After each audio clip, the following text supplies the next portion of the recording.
I just want to be clear about this, though. This is not the same as community policing. This is not where police go door to door and learn what your name is and get you to snitch on your family members or your neighbors. Hi, this is The Next World, a podcast about building movements. I'm Puck Lowe, writer, researcher, and filmmaker. I'm here today with Max Rameau. He's a political theorist and organizer with the Pan-African Community Action in Washington, D.C. Welcome to today's show, Max. Thank you so much, Puck. I'm happy to be here. Would you want to give a brief introduction, Max, on what you're up to these days, where you're based? So I was for a number of years based in Miami, Florida, and did a lot of work there on fighting police brutality and on fighting for the rights of land and housing. And in 2011, I relocated me and my family to Washington, D.C., where I am right now. So I'm in Washington, D.C., and here I do engage in local organizing work as well. But I also work with organizations from around the country who are grappling with issues about what should we be fighting for, how should we be engaged and struggle to improve the lives of the people in our communities, in our neighborhoods, and in our lives. So helping with organizations think out individual campaigns and how those individual campaigns connect to a broader social movement. I had the pleasure of meeting you a bunch of years ago when you were based in Miami. And I remember at that time you had written a book called Take Back the Land that I had heard so much about before I had a chance to read.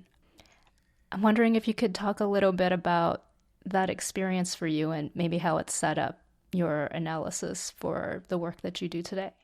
So in 2007, this is going to seem like deja vu for a lot of people, but we were in the midst of a national crisis of gentrification, where housing prices were just going through the roof.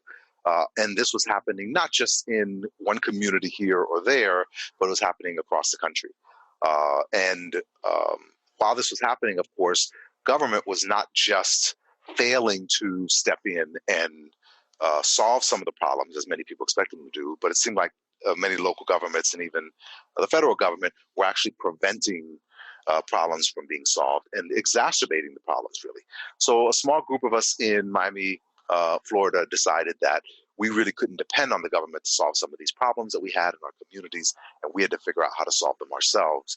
And so in 2006, actually, we got together when we organized a group, and we took over a vacant piece of land in the city of Miami, and we built an urban shanty town there. We took over land. Some say we'd squatted on it. And again, this was in 2006, so way before Occupy showed up. And we built shanties. We built wooden shacks where otherwise homeless people ended up residing for 6 months before the entire place was burned to the ground. And that place was known as the Emoja Village Shanty Town. And again, it stood for 6 months, and it was an incredible experiment in figuring out what we could do to solve problems, that persistent community problems ourselves, rather than going to the people who caused the problem in the first place and begging them to solve the problem. So it was an amazing experience, and it was there were many things that were both innovative and emotional about the experience. But it was something that we thought that was important enough to document, both in essays that happened throughout the time, but also in a book. So community control is kind of the main thing we're going to talk a lot about today, and that's a great example of that. I know a lot of the work you're doing today in D.C. is also still focused on community control.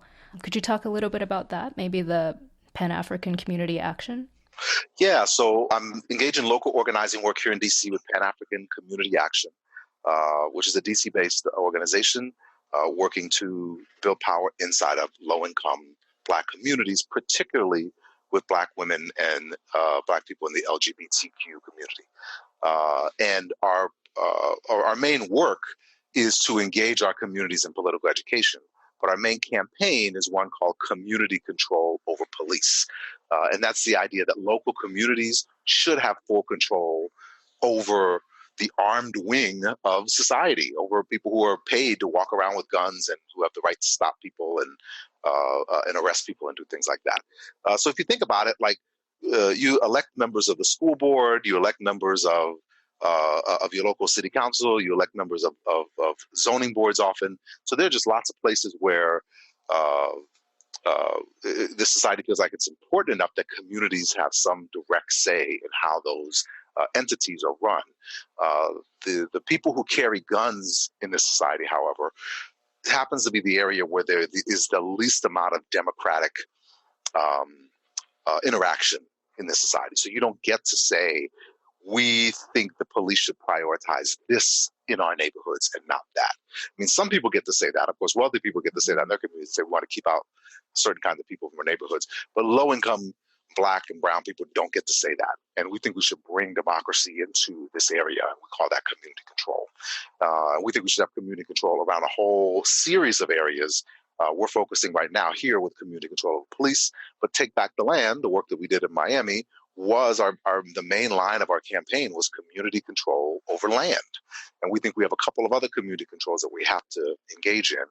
One is community control over resources. How are we organizing the resources in our community, including our labor?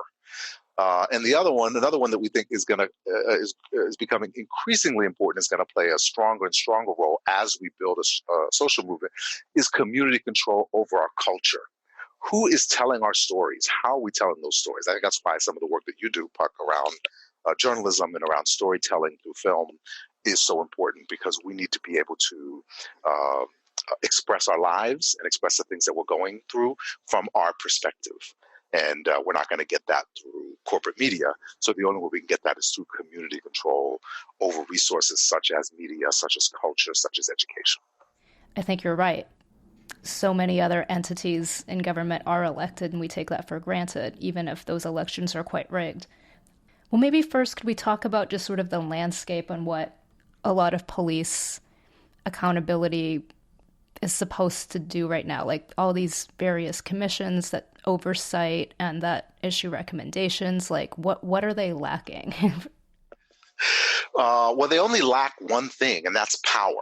Mm-hmm. And that's what we want to inject in this area. So think about it. We've had, as the movement to fight against police brutality has evolved, we've had a number of different things that people have said, themes that people have said were important. One was we want to have transparency. So what the police do should be public. They're public employees, all this other stuff. And so we should have transparency. But then we see things like Eric Garner getting murdered by the police on video, live on video, and nothing happens to those cops. In fact, the guy who videotapes it has been in more legal trouble than the cops who killed him. So transparency does not result in accountability. So then the next thing that we've said as social movements is, well, we need accountability from the police. We should oversee them and we should hold them accountable. And we should say, here are the laws, here are the rules, and we are going to hold you accountable to those laws and to those rules.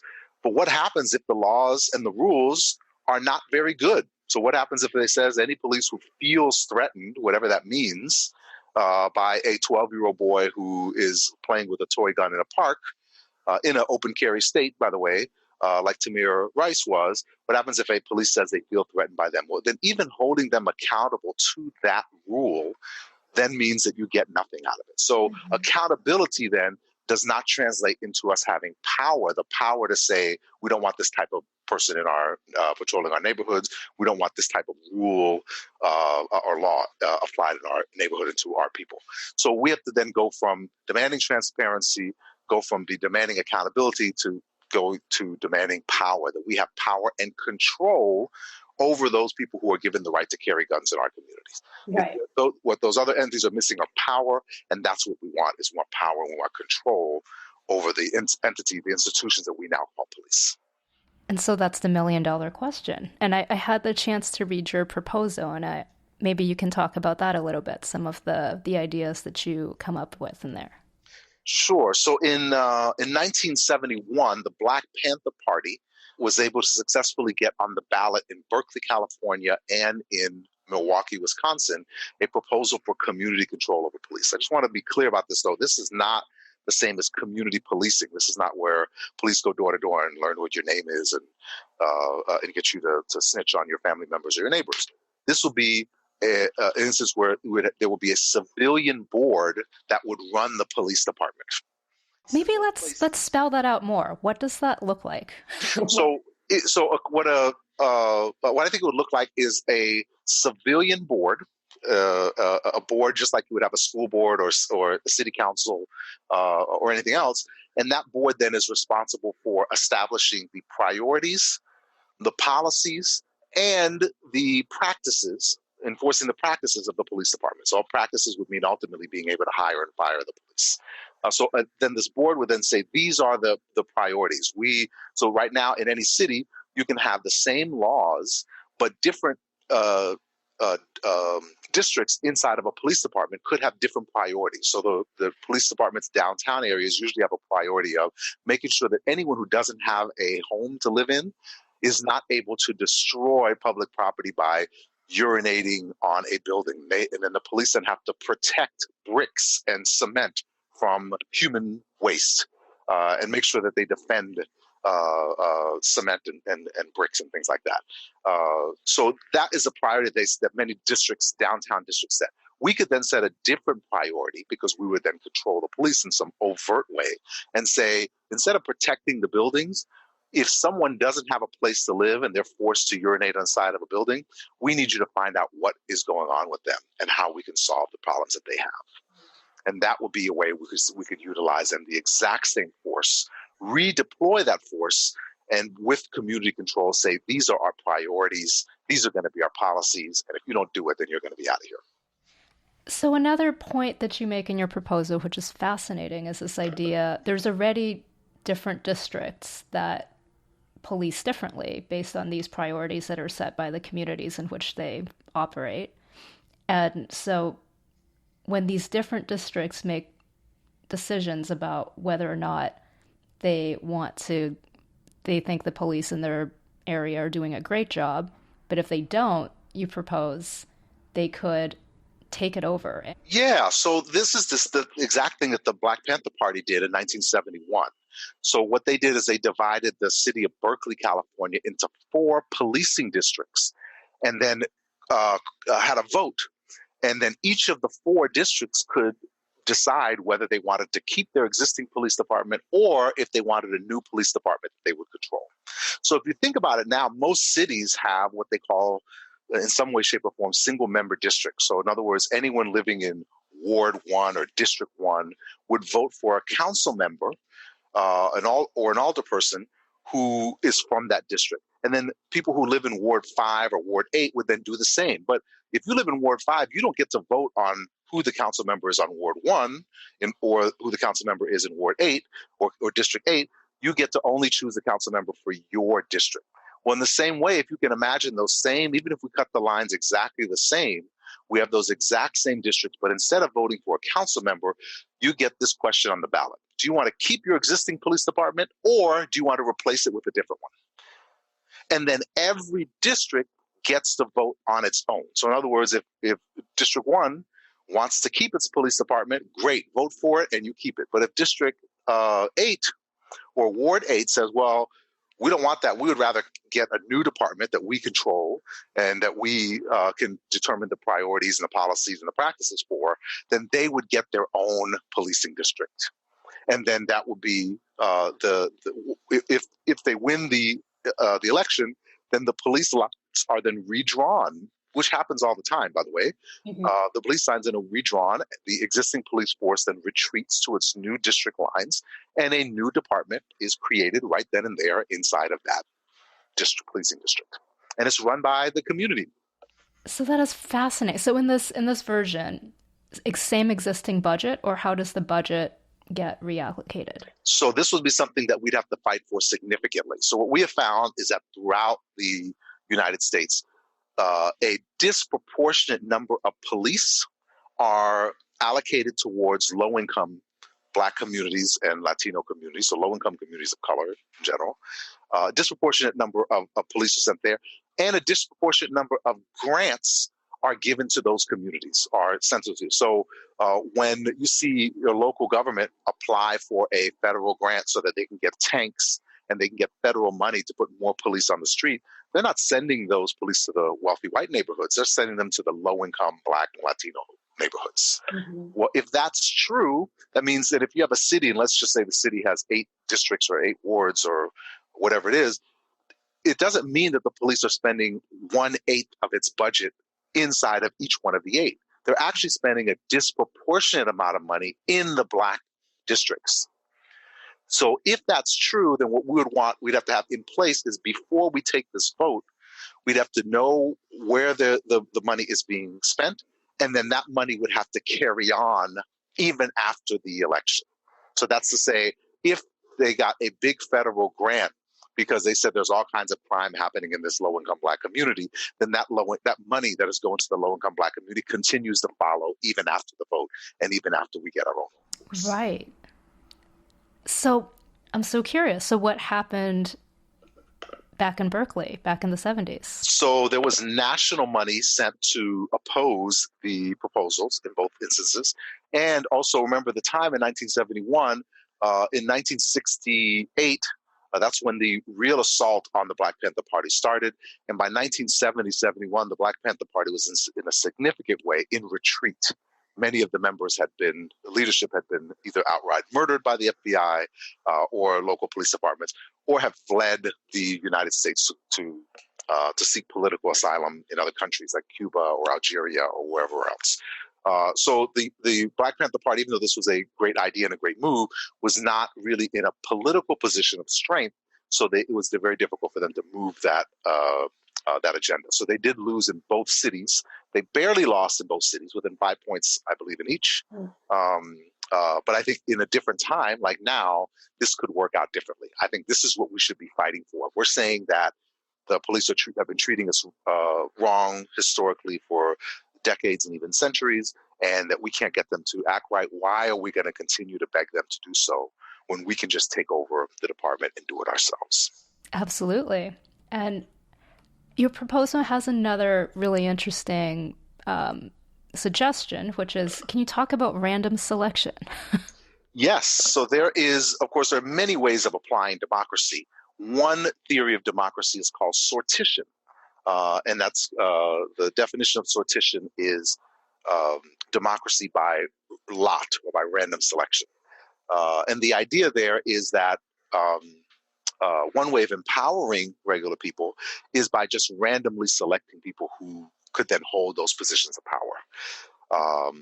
And in fact, there was a study done by a group of Ivy League schools from Harvard and Yale and Brown University, and they looked at the dysfunction of the U.S. Congress. And the report that they did, and this was a few years ago, said that the U.S. Congress now was so dysfunctional that they believed that if they took the white pages, the phone book from, and I know we don't have the phone books anymore, but the white pages from any community, and they laid them out opened them up against a big wall, and then they blindfolded people and then gave them darts, and they were asked to throw the darts while blindfolded at the wall. Whatever 435 people they would hit would do a better job as members of Congress than the 435 that are there now. This was a conclusion of some Ivy League schools. So there are several historical examples of sortition being used as a way of establishing who is in power and who gets to make decisions. So we think this would work out for a number of reasons. First, elections in the U.S. are so fundamentally corrupt that it would be difficult to imagine a situation where we would have a community police control board that wouldn't also be subject to the same level of corruptness. And that means that while we would start out with the intention of having a board that would respond to the needs of the community, you can imagine it wouldn't be too terribly long before you had your next police board brought to you by Walmart or whatever the big corporation is that dominates the town. So we would want to protect this board from corporate influence. Also, in the United States, something like 4% of the population, or a little bit less, are millionaires or close to millionaires. But the United States Senate is something like 95% millionaires. Wow. Very few people are not, maybe even higher than that now. So very few people are not millionaires. So in public life, in elected official life, people are more likely to be elected if they are white, if they are male, and if they are wealthy. So how do you balance that out? How do you get people? And then those people, the white, the wealthy males, are the ones who are least impacted by police brutality. So that means we would start this community police control board and community control of police specifically because of the problems that low-income Black people and low-income Black women face when dealing with the police. And then would create a board where very few of those people would actually get to go up in that position. So how do we solve that? We do that by random selection. Randomly, anyone who lives in the neighborhood, who have to be a human being, they'd have to live there, couldn't just own property there, who's in that policing district. We would, figuratively speaking, of course, put their names in a hat, shake up the hat, and pick out random names. Let's just say 12 of them, and then those 12 will be the ones who are sitting on the control board for whatever period of time, 6 months or a year or 2 years or whatever the period of time is, and they will be the ones who get to make the decision. This means that any random person walking down the street would have the ability to and the power to sit on that board. They would have just the same power. The person who is unemployed and did not graduate high school would have the same democratic ability to sit on that board as the wealthy person who gets a lot of attention and who's on the news all the time. This is democratic.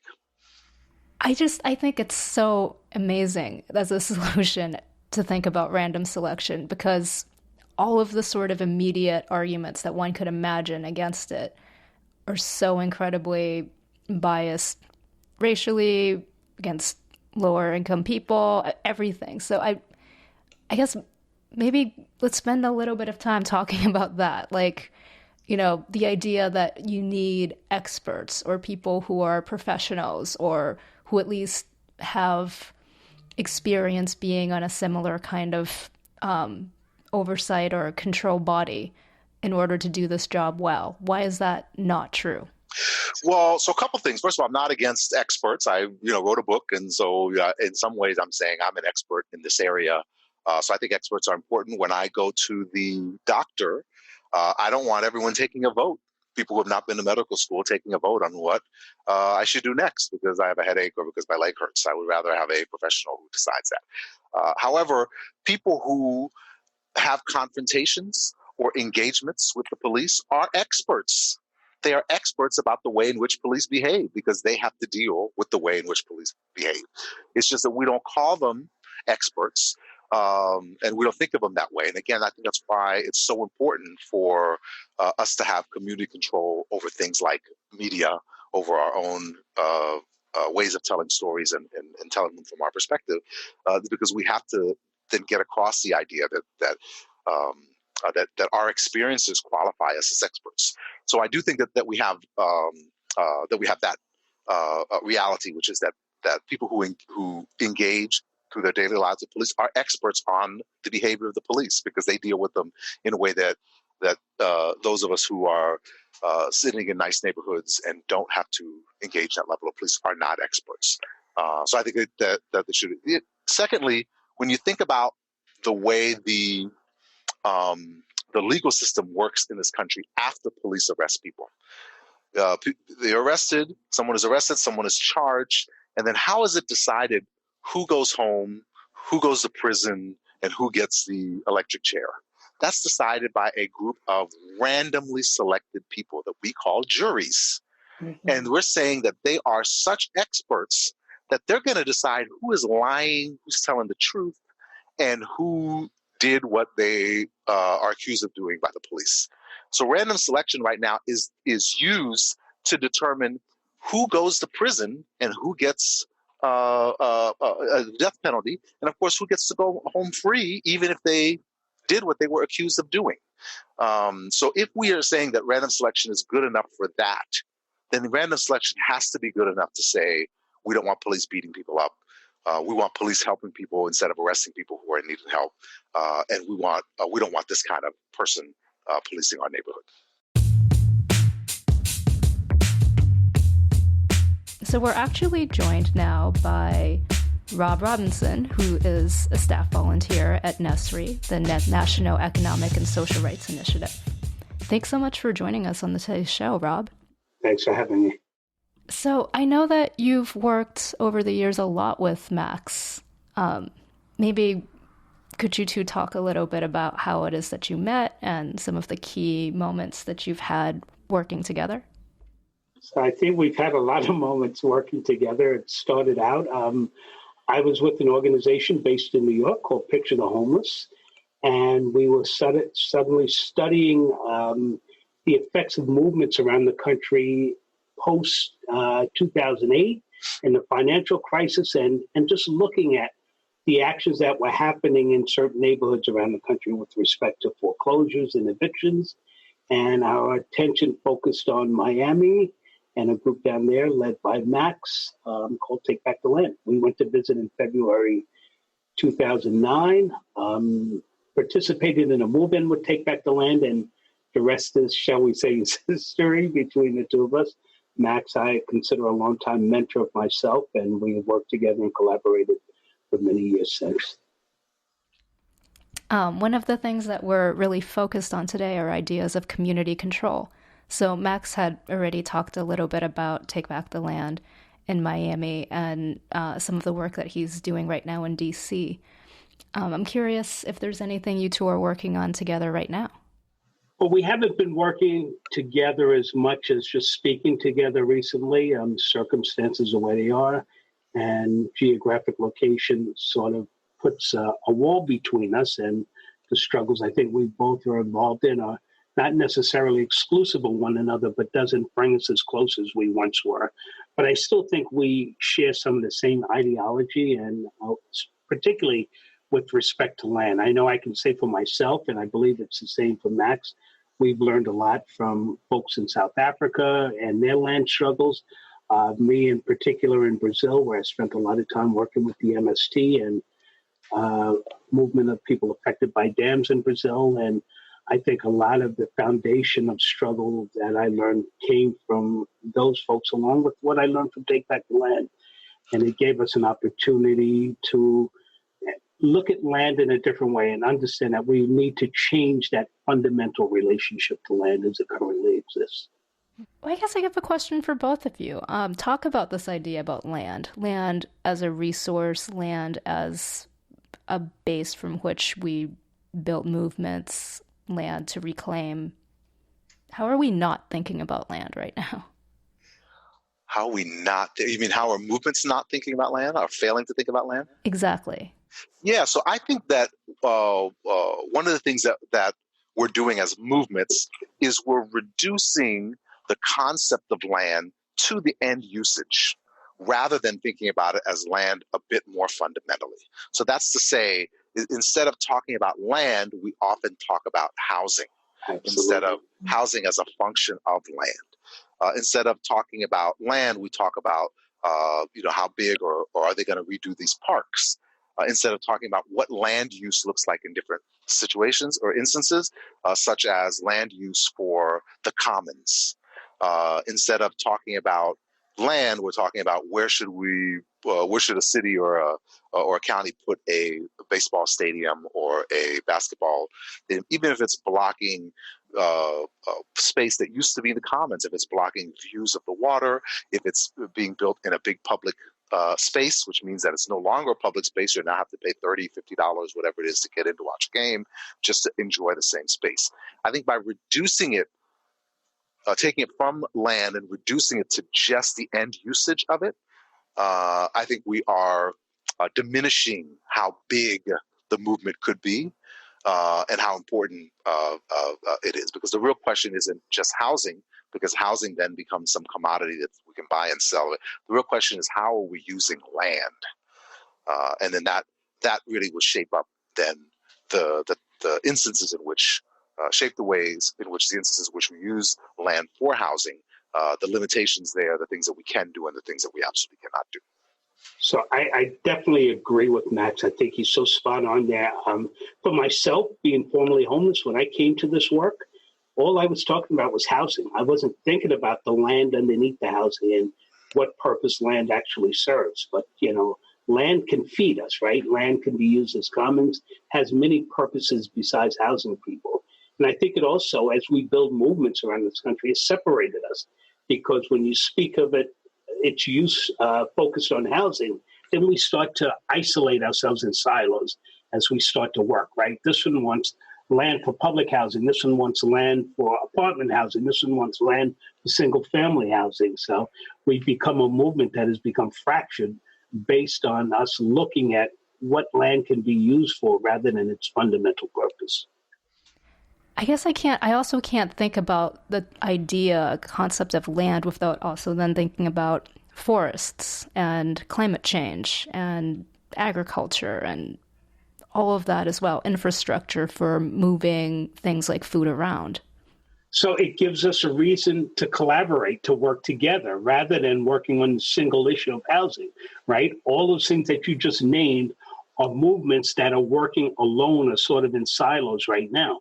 But if our fundamental purpose was to reimagine our relationship to land, then I think the whole social movement world looks different, right? We start to collaborate, we start to work together because the purpose isn't a singular purpose. It's a multi-purpose and multifaceted movements that we have. So I think our social justice work looks totally different about focus and was about controlling land versus looking at what land can be used for, and land as a commodity. So you have ties with movements in Brazil and South Africa. I'm curious what you've learned from them, how the framing of land has worked differently. So I will say my brothers and sisters in Brazil have taught me a lot. Land by the Brazilian Constitution has to serve a social function. You have to be growing food. You have to be housing people. So the biggest social movement in the world built itself on that very notion. They started looking at night, moving around at night, finding vacant plots of land, started to move in at night, started to plant food in the morning when daylight came, get bamboo and start to build an abode and housing. And before you know it, the movement is building itself. But the fundamental purpose was access to land, right? When you have access to land, you can grow food, you can build community, more people come. You take the plants from the land and heal the sick, all of a sudden your health care goes away, your health issues go away. All of a sudden you have to go to work. There's somebody there from this community to watch your children. You start to build a community around it. So land is fundamental to our very existence. It meets our needs in so many different ways. And that's what I learned basically. And you also learn that from the Abishali. We both have a relationship with the shack dwellers in South Africa, where basically they were saying the same things. Why should we travel 2 hours a day to and from Durban to go to work in the central part of town, past these vacant plots of land, when that land was guaranteed to build houses for us in the Constitution that was created in 1996? It's a whole different way of looking at that relationship to land. So how does that relate to us here in New York City and DC and the U.S.? Well, so a couple things. First, right now, the way that we think about land usage and the way, therefore, we're building social movements, we don't make connections between things that on the surface look like they don't have any relation with each other. So, for example, we could have an organization that deals with farming or urban farming or getting fresh food in these food deserts. We could have another organization that wants to have dog parks or bike lanes or whatever it is they want, and another that wants to build affordable housing. Well, but those are usually three entirely separate organizations, because what do they actually have in common, those three? When you think about it, they really do have something in common, and that's land and land usage. Right. So on the surface, it looks like they have nothing in common. Big farming or urban farming, dog parks and bike lanes, and housing. But underneath, it is fundamentally about the land usage. So I think that our ability to build strong movements here in the United States is going to be dependent on the way that we think about and the way that we frame the issue of the issues that we're dealing with. Are we actually talking about dog parks? Are we talking about land usage? Are we actually talking about building housing that people can afford to live in? Or are we talking about land usage? And by talking about land usage, then I think we're able to do two things. One is we're able to connect these different campaigns, which on the surface may not look like they should be connected. And that then builds a bigger movement. And the second means is we have to go for broke. We can't go for these tweaks and reforms that are only going to do good for one of those silos. We have to fight for more fundamental rights that are going to change all the things, all the land usage at one time. I think transformation is the word, right, Mike? We have to transform. It has to be transformational. The campaigns have to be transformational. And that can only happen when we're thinking about land reform, not when we're thinking about either dog parks or urban farming or affordable housing. I guess the question then is, for it to be transformative, does it have to be explicitly anti-capitalist? Yes, I don't see how it could not be. Absolutely, we can't. I don't know what it would transform to if it was not. Yes, that's right. That's right. It's obvious that the commodification of land has affected us in a negative way, right? And I think people are learning that, but the process is a slow process, right? Once upon a time, you would say the word anti-capitalist, and people would just block away from it. But now people are engaging in these conversations because they understand that the economic system that we function under just doesn't work for a majority of the people. And I guess that also comes back to political education, right? I think one of the things you asked what we learned from these other countries, I think the degree that they do political education and educating the people on the ground about these social disorders, I think is so much different than here. And in many ways, they are far ahead of us outside of the U.S. So what are some of the more interesting and cutting-edge experiments in fighting for land and that people might be more familiar with, either in the U.S. or something to kind of look toward? I think that the predominant model right now is a community land trust, and it's kind of funny. In the early days of Take Back the Land, we were the only ones talking about community land trust, and it was a tug of war basically to get other folks or other movements, social movements, involved in the conversations around changing the relationship to land. Now you find you fast forward some 6-7 years later, and it is the big topic of conversation. I would argue, though, that, we look at one particular community land trust here in New York City, and that is the Cooper Square Land Trust. Mm. But there's an argument that I bring to that conversation and say, okay, conditions existed in 1984 to construct that land trust. So those same conditions exist today. So I think we have to look a little bit further than community land trusts. And there are some other models that are surfacing, but the community land trust is a big model. I think now Rob is hitting on a good point. So we, of course, when we were doing Take Back the Land in 2008, 2009, 2010, we were saying we should hand homes over to community land trusts, that this is where we're going to win, how we're going to win some of these things is by getting things handed over to community land trusts.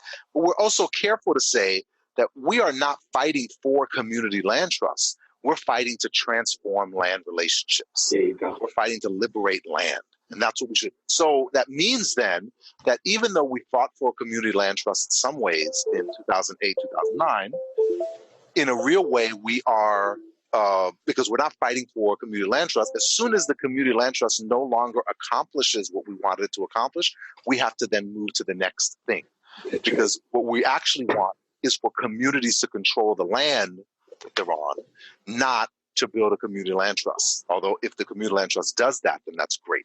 So I think we're now moving to a point where we're going to have to make a further distinction, one even further than community land trust. And that means one that where local communities control, but that also these entities have a connection back to a social movement and are building a social movement even more strongly. And this is where we get into community control over resources, not just community control over land. So I think these are really important distinctions. And this is back to political education.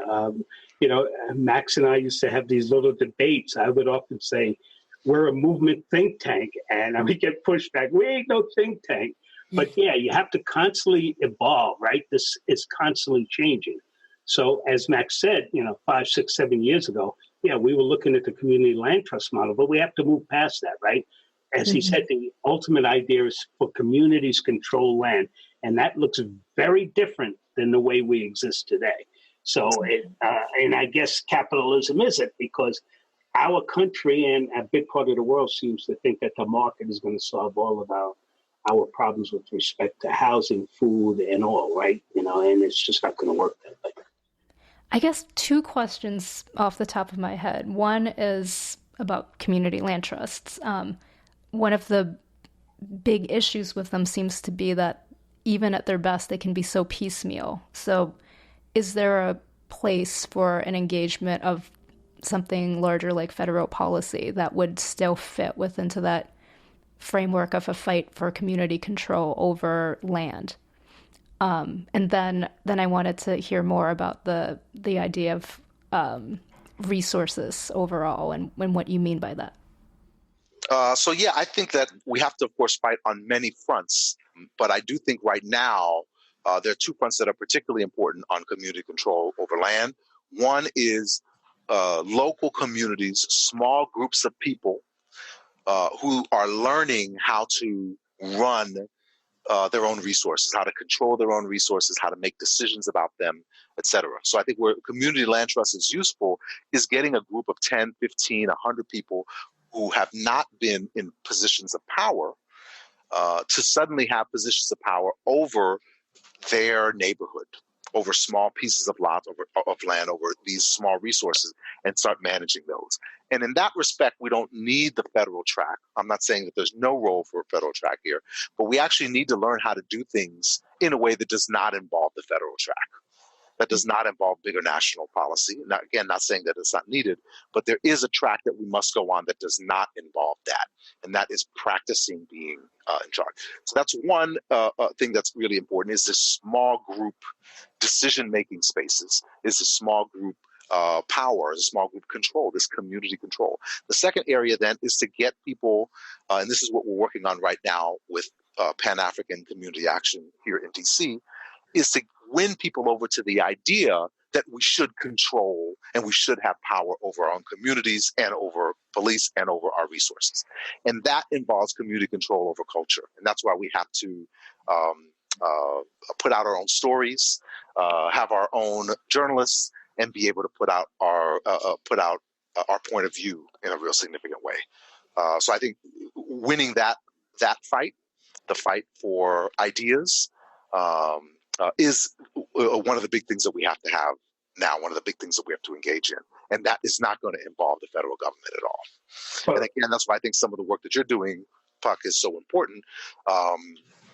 Putting a human side to demonstrating the human side of human suffering, like in the or suffering or even if you didn't call it suffering, but what's the people's perspective on different issues that are happening? What's a vision from on the ground, like with your film Almost Free? This is a way people aren't thinking about.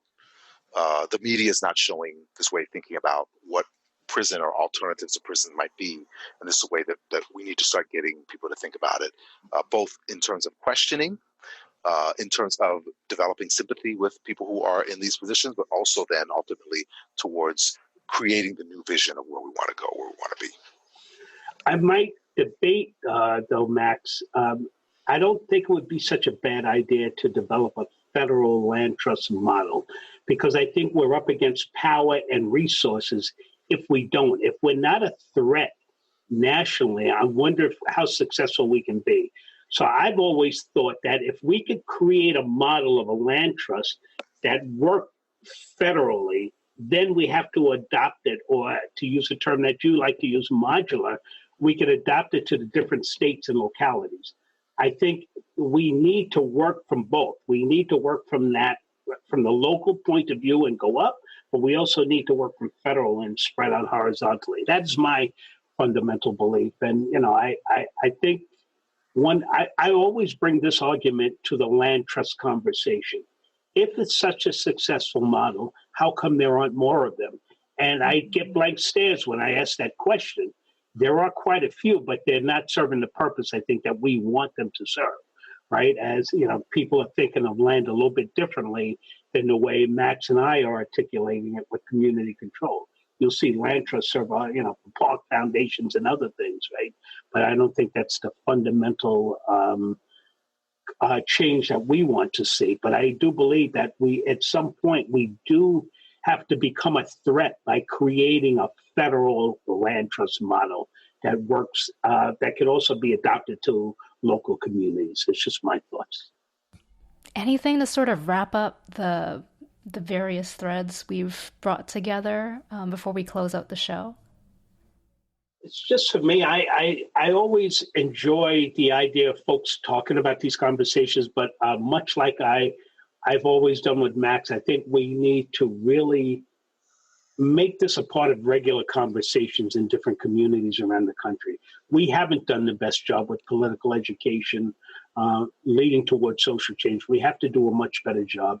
When you speak about human rights, it's something that is basically pushed away by our groups on the ground. They don't believe in it. They have the same exceptionalism that our federal government has. But, I always bring this argument. If we are a country that believes in human rights, then you tell me how you are shutting off water on poor people in Detroit when water is something that they basically need to survive, right? And if we are a true democracy that believes in human rights, how is it that you're taking away the voting rights from people in Flint and saying one person is going to make a decision for the city and that person decides to feed the people poisoned water? Right. So there's a lot of contradictions that exist within this country. And the only way it's going to change is by us educating ourselves, doing the political education necessary to make true social change. I actually want to turn this back around to you, Puck, and try to understand what you think the connection is between the work you do in journalism or in filmmaking or storytelling and the more overt political work of movement building. I think overall, if I think about my work in film or in narrative storytelling or nonfiction work, the short answer would be that I've always just thought that it was inseparable from movement work. It is movement work, and it's that sort of dialectical process of evaluating what does and doesn't work and why it is the meaning making that makes storytelling worthwhile at all. Even if it doesn't have demands? Like, I think one of the things that I find so interesting and moving about film is that it gets people talking and thinking. But what I find as a political theorist, why I think it's difficult for me to engage in creative work is because I don't think it always lends itself to saying, here's our demand, here's our singular solution, here's our singular. Yeah, I would say they're different parts of the brain. And they don't have to be, but I think that what art and what narrative allows is for a different kind of thinking that isn't so outcome driven, and that therefore opens up a lot more space to understand the problems differently. It certainly surfaces problems, right? Storytelling floats trends right to the top. It says, this is the problem. Here it is. You told the story of 10 people, 9 people said the same things. So being formerly homeless, this is why I've always challenged people to talk about homelessness, because there are structural problems, there are societal problems that causes these issues. And I do think they surface from stories. I hear what you're saying, Max, maybe the demands come after people start to realize that, the narrative that they were once fed is not a true narrative. Now something else is coming out. And I think people start to work together and then develop those demands. I think it comes out over time. I would even turn this around to say, I would think that the process of art making has something a little bit more in common with random selection. I would say, for real though, I think that I would say it taps into something completely different, which is utterly not didactic, and that is precisely why it's wonderful. and utopian, is because you relinquish a kind of extremely didactic control, which is what politics is about, right? This is what we want. Here's our list of demands. I think that art and random selection is the opposite, where you actually are forced to trust a thing that isn't just you. Ironically, because in art, it is just you. But I think that's as close as I can get right now. Wow. All right. That works. Well, thank you both so much. Rob, how can people follow you and support your work? You can follow me on Twitter at Rob Robinson, TBTL. It's Rob Robinson, TBTL, Take Back the Land. Or you can find me on Facebook at Robert Robinson. Also, you can email me at rob@nesri.org. Thanks for having me. Thank you. And Max, where can people see your work and read your things? So, of course, the overt political work that we're doing here locally can be found at PACA Power, for PACA Power.org, and that's Pan-African Community Action. So pacapower.org, and we also have a Facebook page. You can see some of that. I also do some work with a great organization out of Atlanta called the Organization for Human Rights and Democracy, and they have a website and a Facebook presence as well. Thank you again so much for joining us today and co-hosting. Thank you. And thank you everyone out there for listening to our show. We are, again, The Next World, a podcast about building movements, sponsored by Nesri. And you can find out more about Nesri at nesri.org. Thank you to Jesse Strauss for sound mixing. Keep building, and until next time.